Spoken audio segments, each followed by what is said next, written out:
जनगण मन अधिनायक जय हे भारत भाग्य विधाता। पंजाब सिंध गुजरात मराठा द्राविड उत्कल बंगा। विंध्य हिमाचल यमुना गंगा उच्चल जलधि तरंगा। तव शुभ नामे जागे तव शुभ आशीष मांगे। गाहे तव जय गाथा जन गण मंगलदायक जय हे भारत भाग्य विधाता। जय हे जय हे जय हे जय जय जय जय हे। हाय फ्रेंड्स, मैं पंकज कुमार आपका स्वागत करता हूं अपने चैनल स्टडी पॉइंट एग्ज़ाम में। और आज की इस वीडियो में हम बात करेंगे आज का मोस्ट इम्पॉर्टेंट करंट अफेयर के बारे में। अगर आप किसी भी गवर्नमेंट एग्ज़ाम का प्रिपरेशन कर रहे हैं तो डेली करंट अफेयर देखने के लिए चैनल को सब्सक्राइब ज़रूर करें और बेल आइकन प्रेस ज़रूर करें, यदि जो भी मैं वीडियो अपलोड करूं तो सबसे पहले नोटिफिकेशन आपके पास पहुंच जाए। तो शुरुआत करते हैं आज का करंट अफेयर के बारे में। तो आज है 15 अगस्त। 15 अगस्त से जितना भी रिलेटेड करंट अफेयर हैं उसको हम देखते हैं। तो आज का पहला प्रश्न है, हाल ही में विश्व अंगदान दिवस कब मनाया गया है? तो इसका राइट आंसर होगा ऑप्शन डी, यानी कि 13 अगस्त। विश्व अंगदान दिवस हर साल 13 अगस्त को विश्व स्तर पर मनाया जाता है। यह दिन अंगदान के महत्व के बारे में जागरूकता बढ़ाने और मृत्यु के लोगों को अंगदान करने के लिए प्रेरित करने के लिए मनाया जाता है। यह दिन सभी को आगे आने का अवसर प्रदान करता है और अपनी कीमती अंगों को दान करने की प्रतिज्ञा करता है। तो क्योंकि एक अंगदाता 8 व्यक्तियों का जीव बचा सकता है। इसमें क्या क्या दे सकता है? तो अंग का दाता की मृत्यु के बाद उसके हृदय, लीवर, गुर्दे, आंत, फेफड़े और अग्नाशय दान दे सकता है। तो विश्व अंगदान दिवस हर साल 13 अगस्त को मनाया जाता है। अब हम बात करते हैं अगला प्रश्न नंबर 2। सर्वाधिक दिन सत्ता संभालने वाले पहले गैर कांग्रेसी प्रधानमंत्री कौन बने हैं? तो इसका राइट आंसर होगा ऑप्शन बी, यानी कि नरेंद्र मोदी। प्रधानमंत्री नरेंद्र मोदी सबसे अधिक दिन तक देश की सत्ता संभालने वाले पहले गैर कांग्रेसी प्रधानमंत्री बने हैं। इससे पहले यह उपलब्धि भारतीय जनता पार्टी यानी कि बीजेपी के संस्थापक अटल बिहारी वाजपेयी के नाम थी। अटल बिहारी वाजपेयी 3 बार देश के प्रधानमंत्री बने और कुल मिलाकर इस पद पर 2268 दिन रहे। तो प्रधानमंत्री की किस अनुच्छेद में वर्णन है? तो संविधान के अनुच्छेद 75 में प्रधानमंत्री के वर्णन है जो नियुक्ति राष्ट्रपति करेंगे। और प्रथम प्रधानमंत्री थे पंडित जवाहरलाल नेहरू। तो अब हम बात करते हैं अगला प्रश्न नंबर 3। हाल ही में अमृत योजना रैंकिंग में शीर्ष राज्य पर कौन सा राज्य है? तो इसका राइट आंसर होगा ऑप्शन सी, यानी कि उड़ीसा। आवास और शहरी मामलों के मंत्रालय ने अमृत योजना के तहत राज्यों की रैंकिंग जारी की है, जिसमें उड़ीसा ने 85.67% पार करके पहला स्थान हासिल किया है। तो उड़ीसा के बाद दूसरे नंबर पर है चंडीगढ़, तीसरे नंबर पर है तेलंगाना, चौथे नंबर पर है गुजरात और 5वें नंबर पर है कर्नाटक।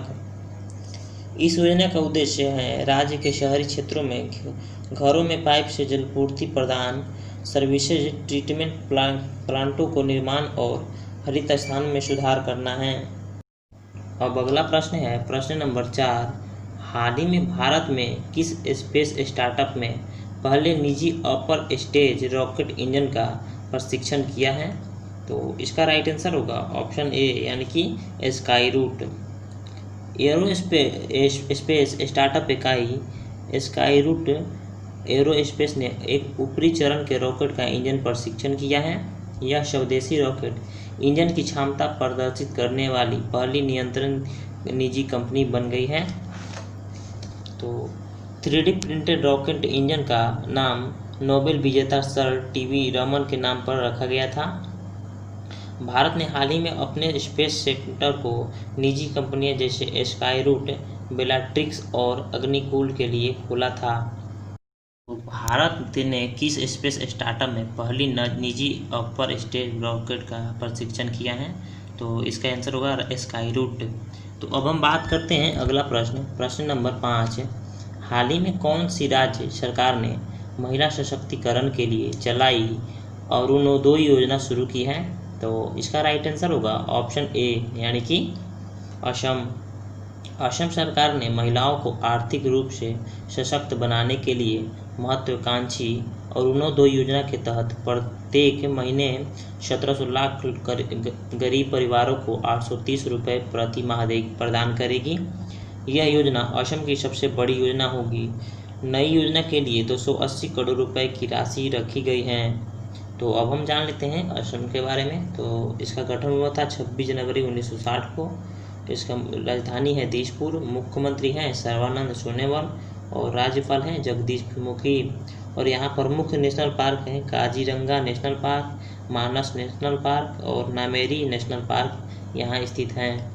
तो अब हम बात करते हैं अगला प्रश्न नंबर 6। हाल ही में IBH के नए नॉन एग्जीक्यूटिव चेयरमैन किसे नियुक्त किया गया है, यानी कि गैर अधिकारी अध्यक्ष? तो इसका राइट आंसर होगा ऑप्शन बी यानी कि सुभाष सोयरन मुंद्रा। RBI के पूर्व डिप्टी गवर्नर सुभाष सोयरन मुंद्रा को तुरंत प्रभाव से इंडियन बुल्स हाउसिंग फाइनेंस यानी कि IBH का गैर कार्यकारी अध्यक्ष नियुक्त किया गया है। वह 2018 में एक स्वतंत्र निदेशक के रूप में IBH के बोर्ड में शामिल हुए थे। India bulls housing finance limited यानी कि IBHFL ने के सह-संस्थापक और चेयरमैन समीर गहलोत ने अपनी कंपनी के कार्यकारी अधिकारी अध्यक्ष पद से छोड़ा है। तो IBH के नॉन एग्जीक्यूटिव चेयरमैन चुने गए हैं सुभाष सोयरन मुंद्रा। तो अब हम बात करते हैं अगला प्रश्न नंबर 7। हाल ही में किस देश ने एरो 2 बैलिस्टिक मिसाइल इंटरसेप्टर का सफल प्रशिक्षण किया है? तो इसका राइट आंसर होगा ऑप्शन सी यानी कि इजराइल। इजराइल ने अपने उन्नत मिसाइल रक्षा प्रणाली में एरो 2 बैलिस्टिक मिसाइल इंटरसेप्टर का प्रशिक्षण किया है। तो भूमध्य सागर के ऊपर मध्य इजराइल में प्रशिक्षण स्थल पर मिसाइल प्रशिक्षण किया गया था। तो इजरायली वायुसेना और इजरायली एरोस्पेस इंडस्ट्रीज के साथ संयुक्त राज्य अमेरिका की मिसाइल रक्षा एजेंसी ने प्रशिक्षण किया है। तो अब हम जान लेते हैं इजराइल के बारे में। इसकी राजधानी है यरूशलेम। प्रधानमंत्री हैं बेंजामिन नेतन्याहू और मुद्रा है नई शेकेल। तो एरो 2 स्पेस कौन सा प्रशिक्षण किया है? तो इजराइल। अब हम बात करते हैं अगला प्रश्न नंबर 8। हाल ही में चुनककरा रामकुट्टी का निधन हो गया। वे प्रसिद्ध थे, निम्नलिखित में से किससे प्रसिद्ध थे? तो इसका राइट आंसर होगा ऑप्शन डी यानी कि मलयालम कवि गीतकार। तो मलयालम कवि गीतकार चुनककरा रामकुट्टी का निधन हो गया। उन्होंने फिल्म क्षेत्र में फिल्मों के लिए 215 से अधिक गीतें लिखे हैं।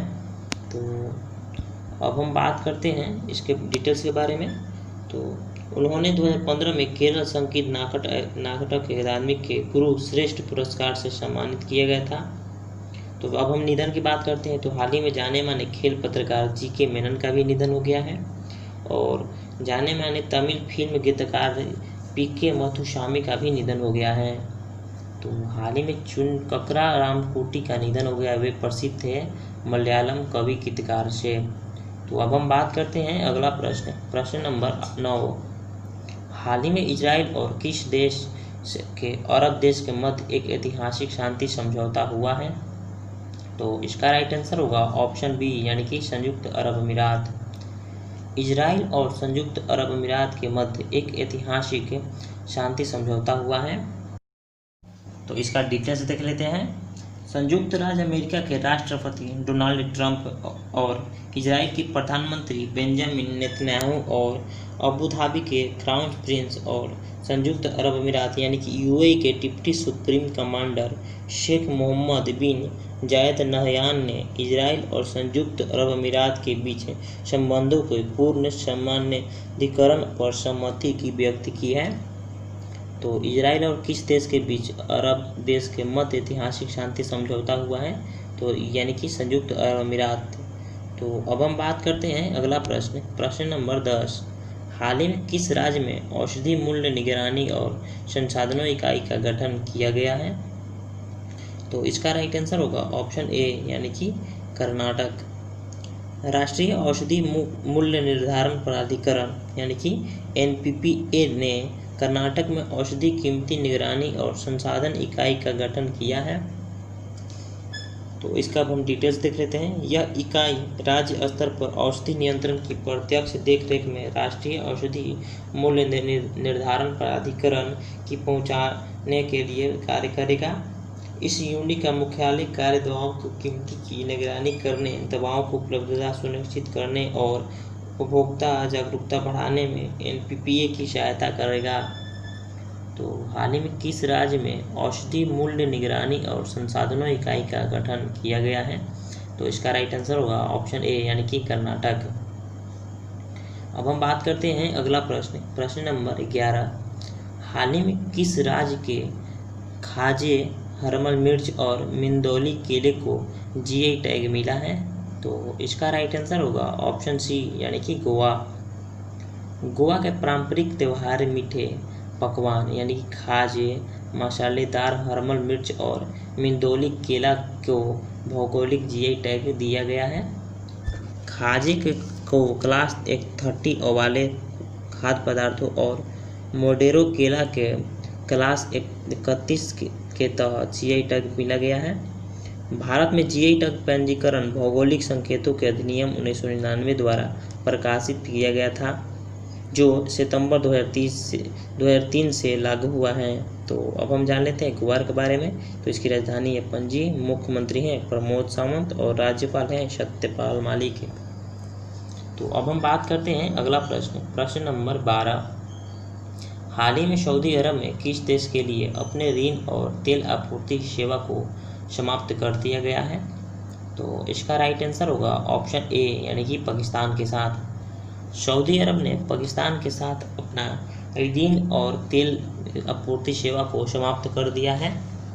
इसकी वजह क्या है? तो ये है पाकिस्तान के विदेश मंत्री शाह महमूद कुरैशी ने बयान दिया था कि सऊदी अरब और ऑर्गेनाइजेशन ऑफ इस्लामिक कोऑपरेशन को जम्मू कश्मीर के मुद्दे को भारत के खिलाफ खड़ा नहीं होने दे रहा है।